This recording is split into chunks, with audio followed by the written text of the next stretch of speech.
ভারত ও পাকিস্তানের মধ্যে পারমাণবিক সংঘাতের নতুন মেঘ ঘনিয়ে আসছে। ভারতের সামরিক নেতৃত্বের উস্কানিমূলক মন্তব্য নিয়ে এবার তীব্র প্রতিক্রিয়া জানিয়েছে পাকিস্তান।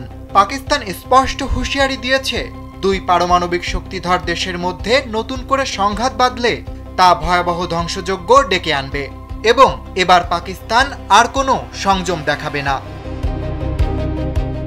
পাকিস্তানের সেনাপ্রধানের দপ্তর থেকে প্রকাশিত বিবৃতিতে বলা হয়েছে, ভারতের নিরাপত্তা প্রতিষ্ঠানের শীর্ষ পর্যায় থেকে আসা মন্তব্য বিভ্রান্তিকর এবং উস্কানিমূলক। স্যান্ডেলিনা সো, রূপচর্চায় আভিজাত্য।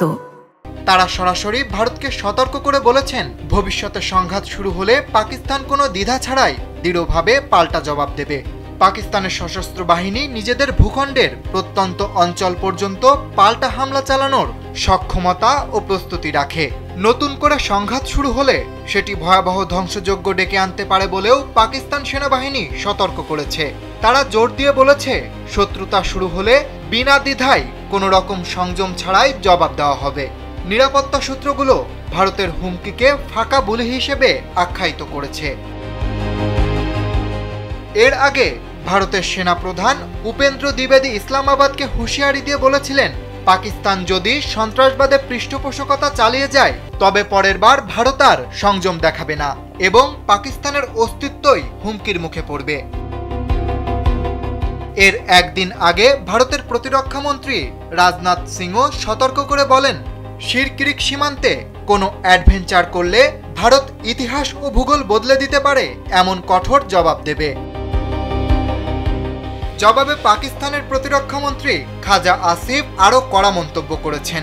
তিনি বলেন, ভারত যদি যুদ্ধ চাপিয়ে দেয় তবে তাদের যেসব যুদ্ধবিমান পাকিস্তান ধ্বংস করেছে তার স্তূপের নিচেই ভারতকে কবর দেওয়া হবে ইনশাল্লাহ।